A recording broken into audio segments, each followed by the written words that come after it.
spending all of our time on making sure that we're building a thing that people love, that creates value in their life and that they want to use again and again. And, the thing that we're doing, we're not building a stablecoin product. We're building a tool to help people move money where they want it to be, or spend money or use money. It's like you were saying earlier about Ring, it's what people use money for.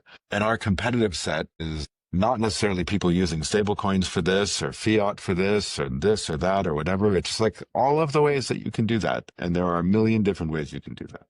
And we need to make sure that we are the best and the most loved and, produce the highest utility for people such that they want to use it again and again and recommend it to their friends and get their friends on the platform. And that is like all of our time. And, sometimes that involves targeting specific geographies and demographics. Sometimes that involves like understanding why we are, successfully supporting one use case and not another. There's just like all sorts of different pieces to that.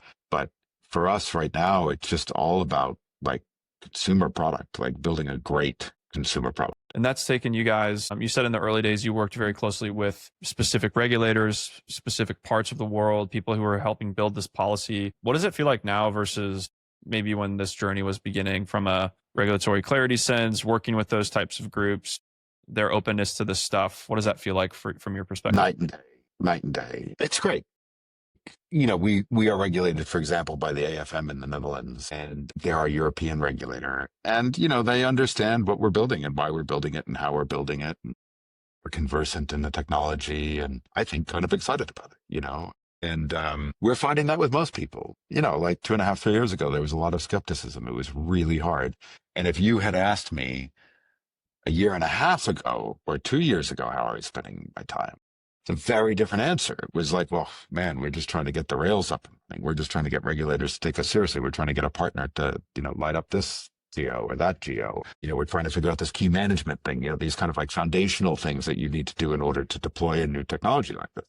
There's still a lot of work to do in those areas and it's still important and everything. But, now my answer is much more, consumer product, customer service, making sure that we're building the right thing for the right people, that they're happy, that our customer service is good. People are getting the answer that they're looking for quickly, like that kind of stuff. And, that's a wonderful transition to have made. It feels really good. Yeah. Wanted to ask you before we go also about the team. You mentioned that you've brought a lot of folks who you were working with prior at Monzo, or there's some early employees who you've brought in there who I loved what you said recently around like seeing employees who maybe have traditionally worked with ledgering systems or these traditional payment systems, like have their aha moment while it's Sling of like, oh my gosh, like why would we not use just a general ledger or distributed ledger like Solana or whatever? Are you finding that like as you build the business, it's actually very effective to bring in people who are like brand new to this technology? Or are you finding that it's actually really helpful as you scale the team to find more native developers or builders? Like, how are you experiencing that right now? So almost everybody who works here has worked with somebody else here before at Monzo, Deliveroo, Cash App, Revolut, Facebook. Scaled consumer products. Network.